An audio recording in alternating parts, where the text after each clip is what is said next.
Kak Ronald? Pak?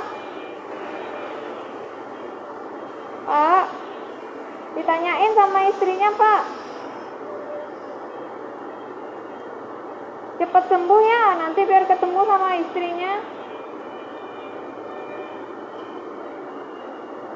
Jangan dilepas, jangan dilepas. Shalom Bapak Ibu semuanya yang ada di manapun berada. Saya Ronald dan ini istri saya. Saya Risma.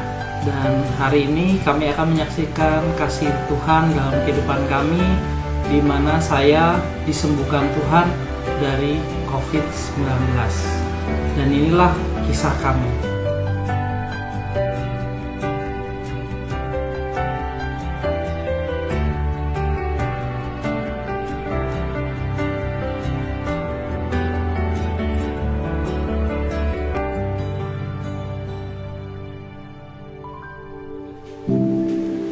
Baik, hari ini kami akan menceritakan dan lebih tepatnya lebih lengkapnya bersama istri saya yang awalnya. Shalom Bapak Ibu Saudara semua yang dikasihi Tuhan. Kami tahu dalam situasi pandemi ini nggak mudah, tapi kami percaya bahwa ada perlindungan Tuhan di dalam situasi pandemi ini. Dan kami itu sekitar bulan September pertengahan, suami saya sakit demam di hari pertama, kedua, bahkan di hari ketiga. Dia merasakan demam, batuk, dan bahkan dia merasakan awal pertamanya adalah gejala tipes, merasa demam naik turun seperti tipes, terus terakhir dia batuk. Dan itu saya sudah worry, aduh Tuhan gimana nih ya, kondisi dia kok semakin hari semakin buruk. Dan saya sempat merawat dia, sempat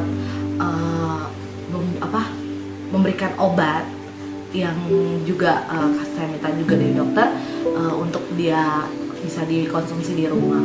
Tapi selama 3 hari dia merasakan sangat sakit dalam tubuhnya, bahkan untuk dia bergerak aja susah saat itu kondisinya. Dan entah kenapa perasaannya saya sudah langsung worry, dan saya memutuskan untuk saya bawa ke rumah sakit. Saat itu sekitar malam jam 12 malam, saya udah nggak bisa merasakan pernafasan itu, nggak bisa sesak, dan saya nggak bisa mencium bau, dan makanan pun nggak bisa ngerasain enaknya makanan tuh, nggak ada rasa gitu. Jadi ketika suami saya merasakan sakit selama 3 hari, saya langsung telepon. Pertama saya telepon sahabat kami, kami minta pendapat untuk bagaimana bisa bawa suami saya, dan akhirnya kami untuk coba telepon pihak ambulans. Nah, ketika kami telepon pihak ambulans, begitu banyak mungkin pasien yang begitu banyak pasien yang dijemput ambulan, jadi agak susah saat itu kondisi untuk kami dapat ambulan. Dan suatu ketika kami memutuskan untuk bawa suami kami dengan kendaraan. Akhirnya teman-teman kami datang sekitar 6 pasangan untuk datang ke rumah, dan bahkan suami saya nggak bisa berdiri saat itu. Jadi dia untuk dibawa dari lantai atas ke bawah itu butuh bantuan, dan kami semua bahkan teman-teman itu menggendong suami saya untuk membawa suami saya sampai ke mobil, dan bahkan di perjalanan menuju rumah sakit. Dan sampai di rumah sakit itu hujan lebat, dan sekitar itu kami datang ke rumah sakit pemerintah rujukan COVID. Nah, akhirnya di situ difasilitasi pemerintah di rumah sakit. Akhirnya suami saya mengalami beberapa tes yaitu mulai dari rapid sampai swab. Dan akhirnya di tes swab kedua suami saya dinyatakan positif COVID-19. Di situ saya sebagai istri jujur berat dan nangis, nggak tahu harus bagaimana. Bukan karena suami saya selain sakit COVID-19, suami saya ngalamin kondisi yang sangat kritis. Karena saat itu saturasi oksigen dia 30%. Bapak Ibu Saudara, bahwa normalnya manusia itu saturasinya adalah 95%. Ketika 30% dan dia ngalamin ngerasakan sesak segala macam, itu saat itu waktu dimasukin ke rumah sakit bahkan dimasukin ke IGD sampai pada akhirnya ke ICU. Itu dokter sudah sangat, keadaan rumah sakit itu sudah sangat crowded banget, dan bahkan dokter itu sampai marah kepada saya. Ini bener-bener keadaan pasien sangat kritis. Keadaan pasien ini sangat kritis ketika dilihat CT scan paru-parunya, toraksnya itu sangat jelek dan sangat buruk. Bahkan saturasinya 30%, normal manusia itu 95%. 30% ini tuh sangat bahaya dan harus dilakukan tindakan dengan ventilator. Saya saat itu di malam hari itu waktu menuju pagi itu saya juga nggak tahu harus bagaimana. Saya hanya bisa duduk dan saya hanya bisa berdoa sama Tuhan. Saya nggak tahu harus bagaimana karena kondisi suami saya bukan semakin baik tapi semakin buruk. Akhirnya dokter mengajak saya bicara dan melakukan untuk dia pakai ventilator. Selain ventilator dia harus dipakai beberapa alat medis. Saya juga nggak begitu karena kondisi pasien dia harus diobservasi. Ketika dimasukin ICU itu hati saya bergejolak, Tuhan, saya nggak tahu harus bagaimana lagi. Saya hanya minta Tuhan sembuhkan suami saya. Dan ketika suami saya sudah ngalamin sampai 12 jam dan habis itu dipindahkan ke ruang ICU isolasi COVID.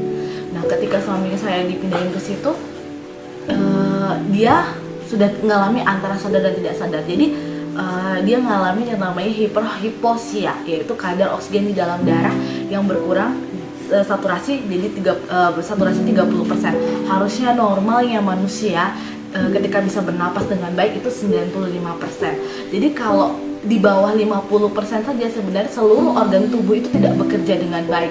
Bahkan baik itu ginjal, baik itu semua itu tidak akan bekerja dengan baik. Bahkan ini 30% itu ajaibnya jantungnya dia masih bisa berdenyut gitu. Dan di situ ketika waktu dilakukan di ruang ICU, suami saya semakin hari bukan semakin baik tapi semakin kritis. Kondisi semakin yang hanya minta belas kasihan Tuhan. Saat itu saya hanya ketika dokter ngomong dan saya bilang, Tuhan, ini gimana? Suami saya sakit COVID. Bagaimana ini? Bapak Ibu Saudara tahu bahwa COVID itu juga pasti akan menyebar. Bahkan saya ngelawat dia gitu. Tapi saya percaya bahwa saya pasti sehat gitu. Karena saya tahu suami saya lagi berjuang antara hidup dan mati. Dan saya ketika semakin hari semakin kritis dan akhirnya saat dipasang ventilator keadaannya sangat buruk dan dia kondisinya antara sadar dan tidak sadar, sudah tidak bisa lagi untuk bisa berkomunikasi dengan baik. Di saat itu saya hanya bisa berdoa sama Tuhan, dan setiap hari saya datang ke rumah sakit. Tetapi hati saya sebagai seorang istri, saya hanya bisa minta, Tuhan, suami saya lagi berjuang antara hidup dan mati. Bagian saya hanya bisa berdoa di situ. Dan saya datang ke rumah sakit dan saya tanya kepada suster, Tuhan, di mana ya sus? Belum, suami saya dirawat. Kamar sebelah mana? Karena begitu banyak tembok-tembok yang dilapisi gitu.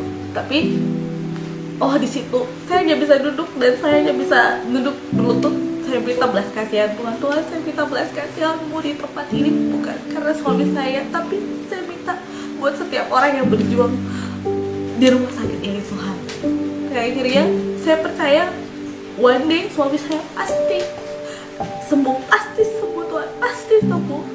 Kami tahu COVID ini nggak ada obatnya, nggak ada vaksinnya, tapi saya percaya ada kuasa Tuhan di situ. Bahkan setiap kali saya datang, saya tanya suster, dan suster bilang, belum ada kemajuan, dan perlu dilakukan tindakan plasma darah. Bapak Ibu Saudara, itu orang yang sudah ex-COVID, embrionya diambil dan untuk dimasukkan dan transfusikan ke suami saya untuk menaikkan antibodinya. Jadi karena tidak ada obatnya, jadi hanya dilakukan seperti itu untuk membantu, dan itu juga belum tentu Bapak Ibu Saudara sampai dia bisa menaikkan saturasi oksigennya dia gitu.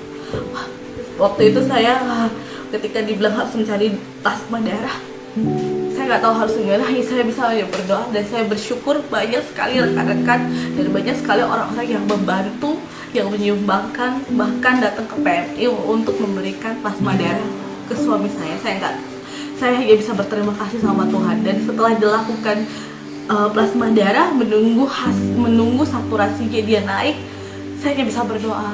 Saya hanya bilang, Tuhan, saya minta belas kasihan-Mu, saya minta Tuhan kesembuhan-Mu. Aku percaya suamiku akan menang atas maut, dan aku percaya Tuhan akan menyembuhkan dia gitu. Terima kasih buat setiap perawat dan dokter yang udah merawat suami saya. Ketika itu perawat WA saya, Bu, Bapak mau bicara. Disitu saya kaget, dan suami saya bisa ciuman, bisa ngobrol walaupun keadaan dia masih pakai ventilator, dan walaupun keadaan masih dalam keadaan yang saturasi masih belum naik yang masih belum naik yang maksimal gitu. Tapi saya melihat di situ kuasa Tuhan dinyatakan. Saya melihat bagaimana Tuhan menolong suami saya gitu. Bahkan di tengah-tengah situasi pandemi ini, COVID yang dia ngalamin kritis, saya tahu itu Tuhan lagi bersama dia gitu. Dan saat itu Bapak Ibu Saudara, saya nggak tahu, saya hanya bisa menjerit di rumah sakit, saya hanya bisa nangis dan berdoa. Saya begitu berterima kasih, banyak sekali hamba-hamba Tuhan, semua orang, bahkan Bapak Ibu Gembala, semua hamba-hamba Tuhan yang dapat kabar suami saya sakit, teman-teman itu banyak sekali mendoakan kami, tiap hari berdoa untuk kami. Saya hanya bisa bilang, Tuhan, thank you. Saya bisa bilang terima kasih. Saat itu saya percaya bahwa walaupun tidak ada dasar untuk berharap, saya tahu saya punya Tuhan. Dan untuk selama dia ngalamin sakit, selama dia ngalamin ini, Bapak Ibu Saudara, suami saya ngalamin perjumpaan dengan Tuhan. Jadi Bapak Ibu, saya menyaksikan kasih kebaikan Tuhan buat Bapak Ibu. Di tengah-tengah saya dalam keadaan koma, saya merasakan tubuh saya itu melayang dari atas tempat tidur. Ketika itu saya sudah berada di ruangan yang saya nggak tahu itu di ruangan ICU atau di ruangan IGD-nya, tetapi mata saya sudah terbuka dan saya melihat tubuh saya sudah terbang dari tempat tidur itu, dan saya melihat plafon ruangan itu terang, dan tiba-tiba tubuh saya naik ke atas, dan saya melihat saya melayang dan naik ke atas dan masuk dalam terangnya plafon itu. Lalu Bapak Ibu, saya tiba-tiba setelah saya masuk dari tempat itu, lalu saya tiba-tiba berada di sebuah taman yang indah sekali. Tamannya dengan ada depan itu saya kayak berada di agak dataran tinggi ya. Terus saya melihat pepohonan yang hijau yang aneh dan unik ya. Saya nggak pernah melihatnya di bumi. Dan itu ada danau kecil. Terus saya lihat ada aliran air dari langit, ada warna kebiruan, ada warna keunguan seperti aurora ya. Terus saya melihat galaksi yang terang sekali di atas langit itu, dan saya melihat taman yang begitu indah di kiri kanan, dan saya melihat ada pohon di sebelah saya, saya lihat buahnya warna kuning kemerah-merahan, dan pohonnya saya juga nggak tahu nama pohon itu apa, tapi beda sekali dengan yang saya lihat. Saya belum pernah melihatnya. Lalu di kiri belakang saya ada, dan dalam waktu saya sedang tertegun dengan indahnya taman itu, saya bisa merasakan sejuknya taman itu, kulit saya bisa merasakan segarnya taman itu, dan saya bisa merasakan kaki saya itu, saya telanjang kaki ya, di situ saya bisa merasakan rumput hijau itu seperti karpet, halus dan lembut gitu ya, dan saya rasakan saya pakai pakaian yang terang silau ya, putih terang begitu ya di tubuh saya, dan saya melihat saya sudah berada di suasana yang begitu luar biasa buat pribadi saya gitu. Saya mendengar ada yang memanggil nama saya, Ronald, anakku gitu. Jadi aku lihat, siapa yang manggil saya ya? Terus dari balik pohon sebelah kanan saya melihat langsung ada pribadi yang lari, badannya besar, saya cuma setengah badannya dia lari, dia mukanya terang sekali, dan matanya itu saya lihat kayak petir, terus silau terang. Dia pakai baju putih, dan terus dia pakai selendang warna merah ya, ke yang melilit gitu ya. Terus saya lihat dia berlari mengejar saya. Dia berlari mengejar saya. Saya lihat gini, Tapi saya nggak takut. Saya merasa damai. Saya merasa tenang. Semakin dia dekat, saya merasa tenang. Saya kayak merasa, wah ini sesuatu yang berbeda. Seperti saya kenal pribadi ini. Ketika dia datang, dia berlutut, karena dia besar ya. Dia berlutut dengan lutut satu ke sebelah kanan, terus dia peluk saya begini. Kepala saya sudah di sini. Lalu saya ngerasain pas saya dipeluk, aduh, ada energi yang masuk dalam tubuh saya. Tiba-tiba tubuh saya itu bergetar ya, gemeteran. Aduh, tiba-tiba saya menangis. Saya kok ngerasain sesuatu yang luar biasa, sukacita. Hati saya penuh dan damai sekali yang nggak pernah saya rasakan sebelumnya. Ketika saya dipeluk itu, saya merasakan kedahsyatan yang luar biasa dalam hidup saya. Di situ saya tahu saya dipeluk Tuhan saat itu. Jadi Bapak Ibu, ketika saya dipeluk sama Tuhan, tiba-tiba saya melihat sebuah penglihatan. Saya melihat seperti saya berada di suasana itu, dan saya melihat di depan saya ada saya sendiri.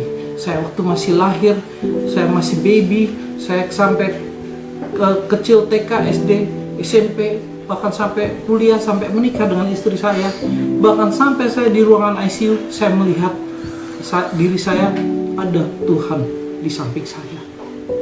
Saya melihat Tuhan lagi pegang dada saya waktu pas di ruangan ICU itu. Dia pegang dada saya seperti ini, dan dia di samping saya. Nah, saya melihat dari waktu saya masih kecil, ketika saya latihan naik sepeda, saya nggak tahu ternyata saya diselamatkan Tuhan saat itu, karena ada batu kerikil, karena jalan rumah saya itu masih berbatu-batu, tapi ada beberapa batu yang Tuhan tiup. Terus ketika saya belajar, dia tiup sehingga batu-batu itu minggir tanpa saya tahu. Ternyata saya diselamatkan Tuhan. Kalau tidak, saya mungkin jatuh dan saya kena batu besar di sawah, di samping sawah saat itu, dan mengantuk kepada kepala saya. Dan saya mungkin saat itu bisa gegar otak ataupun saya bisa meninggal di tempat. Tapi di situ saya lihat Tuhan tolong saya. Mulai SD, terus saya pernah diusir sama bapak saya waktu pas malam jam 2 pagi. Saya lari, saya bingung, terus saya bingung cari di mana, karena jam 2 pagi itu saya nggak berani masuk ke rumah orang kan gitu. Jadi saya jalan kaki dan saya menemukan kuburan. Di samping kuburan ada sanggah gitu ya, sanggahnya orang Bali. Saya tidur di situ karena hangat. Saya tidur di situ dengan pakai sendal saya sebagai bantal tidur saya. Dan pada waktu itu dari tembok kuburan itu ada ular. Saya lihat ada ular itu masuk kuburan itu, masuk ke sanggah itu dan mau menggigit saya. Dan dia 2 meter, warnanya hijau gelap, lalu ada kuning di tubuhnya itu, dan matanya merah. Waktu dia lagi mendekati saya begini, lalu Tuhan hadir. Tuhan hardik dia, pergi. Lalu dia pergi, ular itu pergi. Dan saya lihat, Tuhan tolong saya. Waktu saya masih kecil, saya nggak tahu kalau saya diselamatkan Tuhan malam itu. Pada waktu saya udah mulai dewasa, saya banyak melakukan kesalahan dalam hidup saya. Dan ketika saya melakukan kesalahan itu, dosa-dosa itu,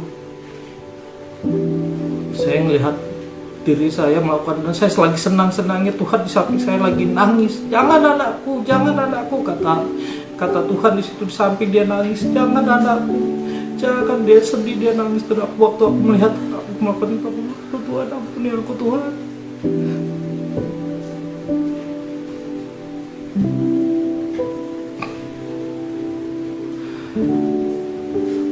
Ampuni aku Tuhan Yesus.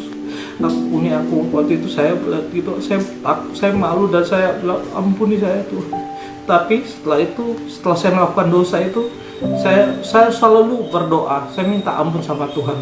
Tuhan ampuni saya, saya bodoh, uang saya habis gara-gara ini. Tapi saya kaget ketika saya lagi berdoa gitu, saya lihat diri saya lagi berdoa begitu. Tuhan senang, dia menari di samping saya, dan dia langsung peluk dari belakang, bilang, ku ampuni kamu anakku, ku ampuni kau anakku. Iya, aku lihat Tuhan itu baik sekali kau Tuhan. Banyak aku melakukan kesalahan, tapi Tuhan mengampuni aku. Dan ketika ketika saya melihat itu, ketika saya menikah sama istri saya lihat tangannya memberkati kepala saya dan istri saya. Ketika pendeta bilang amin, lalu dia yang tertawa, dia yang bertepuk tangan, dia yang paling bahagia di ruangan itu, dia yang bahagia di situ. Saya lihat, Tuhan kau baik banget, kau memberkati aku waktu menikah. Lalu aku bilang, bersyukur aku punya Tuhan seperti engkau. Ketika saya melihat itu, saya bersyukur. Nggak lama kemudian Tuhan ngomong sama saya. Tuhan ngomong sama saya, Akulah Tuhan yang menciptakan langit dan bumi. Akulah Tuhan yang memberikan sinar pada matahari, bulan dan bintang. Akulah Tuhan yang menciptakan segala makhluk. Akulah Tuhan yang mengasihimu, Ronald, seperti biji mataku sendiri. Katanya Tuhan itu. Ketika dia ngomong itu, Bapak Ibu Saudara, saya nangis. Saya bilang, tiba-tiba roh saya ngomong begini, saya ngomong ini, mulut saya tiba-tiba saya tidak ngomong Tuhan Yesus, saya tidak ngomong Tuhan, tidak ngomong Allah, Elohim, Yahweh, saya tidak ngomong itu. Roh saya ngomong, iya Bapak, iya Bapak, aku percaya. Saya bilang gitu. Ternyata panggilan dia di sana Bapak, Abah Bapak. Ronald, kesempatan adalah hak istimewaku. Dan hidup dan mati manusia ada di tanganku. Aku banyak memberikan kesempatan untuk orang hidup, untuk mengenal siapa aku. Aku yang disebut orang Yesus Kristus. Akulah yang disebut orang juru selamat. Akulah jalan terang dan hidup. Akulah dia. Aku juga memberikan kesempatan kepada anak-anak untuk percaya. Dan aku memberi satu kesempatan dalam hidup mereka, yaitu doa. Karena disitulah aku mendengar dan menjawab, kata Bapak di situ. Lalu aku, oh iya Bapak, terima kasih Bapak. Saya bilang begitu. Nah Ronald, kamu jangan sombong. Ketika kamu sombong dalam hidup kamu gak akan bisa mendengar suaraku. Ketika kamu rendah hati dalam firman-Ku, kamu sebesar apapun dentuman ledakan masalah dalam hidup kamu akan mengerti rencanaku, kamu akan mengerti jalan-jalanku, kata Bapak begitu. Langsung ketika Bapak ngomong itu, aku langsung itu, makasih Bapak, kau mengasihi aku Bapak, terima kasih Bapak, saya bilang begitu. Lalu dia bilang, Ronald, anakku, makan ya, ini ada makan. Jadi di samping itu ada pohon buah, di sebelah kanan saya disuruh makan. Pas saya petik buah itu, warnanya merah kayak setengah kendi, saya petik gini, langsung saya petik pucuknya gini. Dari pucuknya yang saya petik itu muncul buah baru lagi, gitu. Wih, saya langsung kaget, saya terkejut. Wih, ini pohon kok tumbuh buah baru lagi ketika saya petik. Lalu saya makan Bapak Ibu buah itu. Waduh, segar sekali buah itu, sampai airnya itu mengalir di dagu saya sampai di tenggorokan saya. Aduh Bapak, terima kasih Bapak, terima kasih, saya bilang itu. Terima kasih. Di situ Bapak Ibu saya menyaksikan kasih kebaikan Tuhan. Ketika saya makan itu saya rasa segar sekali. Terus tiba-tiba Bapak bilang begini, seperti itulah anakku, aku ingin hidup kamu berbuah, manis, segar, dan berkenan di hatiku. Ketika Bapak ngomong begitu, saya langsung gini, iya Bapak, aku mau, aku bilang gitu. Dan di situ saya merasakan sukacita bersama Bapak di situ. Lalu Bapak bilang begini, anakku, aku minta tolong bersama kamu. Dia bilang minta tolong. Aku ingin kamu menjadi saksiku, karena ini tempat hanya persinggahan buat kamu. Kamu kembali ya. Ketika Bapak bilang begitu, aku langsung ini, Bapak, aku nggak mau balik Pak. Aku mau bersama engkau di sini selamanya, saya bilang begitu. Karena benar Bapak Ibu, ketika sudah bersama Bapak, kita nggak akan mau balik. Karena saya merasakan, waduh, begitu luar biasa tempat itu, begitu dahsyatnya Tuhan saya dan Bapak di surga itu ya. Bapak di surga bilang begini, anakku, masih banyak ku dengar anak-anakku berdoa, bahkan istri kamu, tapi rencanaku belum selesai pada kamu. Kamu jangan khawatir, akan kucukupkan hidup kamu, asal kamu mau menjadi saksiku. Akulah, ya, aku ingin mereka semua selamat. Aku mau orang-orang mengenal aku. Aku ingin mereka hidup di dalam keselamatan. Aku nggak mau mereka hidup dalam hukum dosa, karena aku telah menebus mereka di kayu salib. Aku telah menyelamatkan mereka. Aku ingin mereka bahagia, kata Bapa. Di situ ketika aku mendengar suara perkataan begitu, senang sekali aku melihat Bapa itu benar-benar kasih. Dia adalah kasih, dia adalah Tuhan. Dan saya bilang, iya Bapa, saya mau. Ketika saya bilang begitu, Bapak bilang gini, terima kasih anakku. Lalu tiba-tiba badan saya kayak ditarik dari belakang.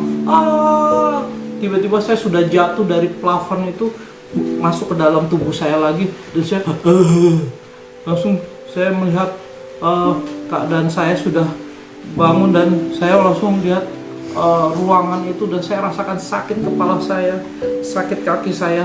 Saya merasakan ada banyak kabel di tubuh saya. Dan saya rasakan dinginnya AC di ruangan ICU itu ya. Lalu saya lihat suster, saya panggil suster, saya bilang, lalu mereka datang, mereka, ya gimana Pak Ronald? Saya bilang, Tuhan Yesus, saya bilang itu. Saya bilang, saya disembuhkan Tuhan Yesus, saya bilang begitu. Terus selang berapa minggu, selang saya ventilator saya dilepas dan suara saya masih gak bisa bersuara dulu. Tapi setelah bersuara, dokter datang pada saya bilang, Bapak Ronald ini bisa hidup mujizat. Jarang orang bisa, bahkan orang gak bisa di 30% saturasi oksigennya bisa hidup. Di bawah 50% sudah lewat. Kami pikir kami sudah gak lihat Bapak. Saya bilang sama dokter ini, Tuhan Yesus yang sembuhkan saya. Tuhan Yesus yang sembuhkan orang-orang yang sakit di sini, saya bilang. Tuhan Yesus yang luar biasa, saya bilang gitu. Terus saya disuruh tidur. Iya Pak, Bapak tidur. Saya di situ saya bersaksi kasih kebaikan Tuhan. Dan saya bersyukur karena pelayanan mereka juga, mereka baik-baik semua di rumah sakit itu. Saya berdoa buat semua suster-suster, perawat-perawat, bahkan dokter-dokter yang sudah di garda depan ya. Terima kasih. Kalau yang melihat ini, yang menonton, yang telah merawat saya terima kasih ya. Terima kasih sudah merawat saya dan menolong saya juga. Terima kasih juga untuk mereka yang sudah bekerja jauh dari keluarganya untuk merawat orang-orang sakit COVID-19 seperti saya. Terima kasih. Di tengah-tengah saya lagi sakit itu, saya melihat beberapa ada yang dipanggil Tuhan.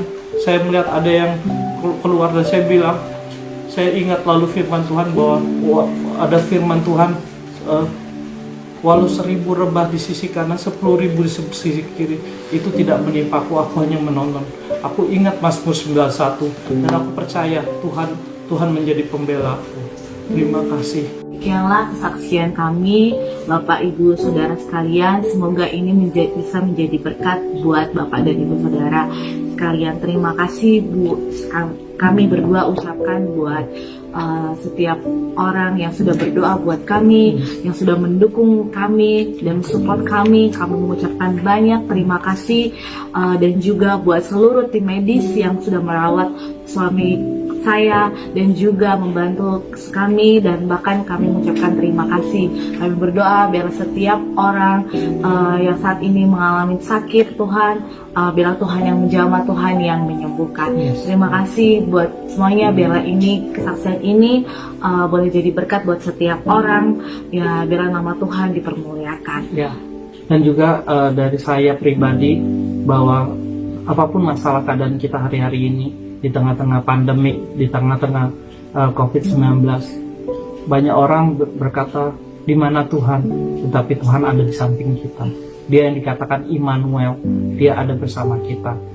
Kita kadang meremehkan doa, tetapi ketika kita berdoa, dia menjawab. Di situ saya mengerti bahwa doa orang yang benar besar kuasanya. Bapak Ibu, apapun masalah kita hari-hari ini, tetaplah berdoa. Tetaplah berharap kepada satu nama yang dahsyat, namanya Tuhan Yesus Kristus. Dia menjadi Tuhan dan Juru Selamat atas hidup kita. Dia yang telah mati di kayu salib untuk menebus dosa-dosa kita. Dia juga Tuhan yang sama, yang memberikan keajaiban dalam hidup kita hari-hari ini. Dan saya keluarga dicukupkan oleh Tuhan hari-hari ini oleh karena kasih kebaikan Dia. Kami bersaksi karena Dia sungguh baik.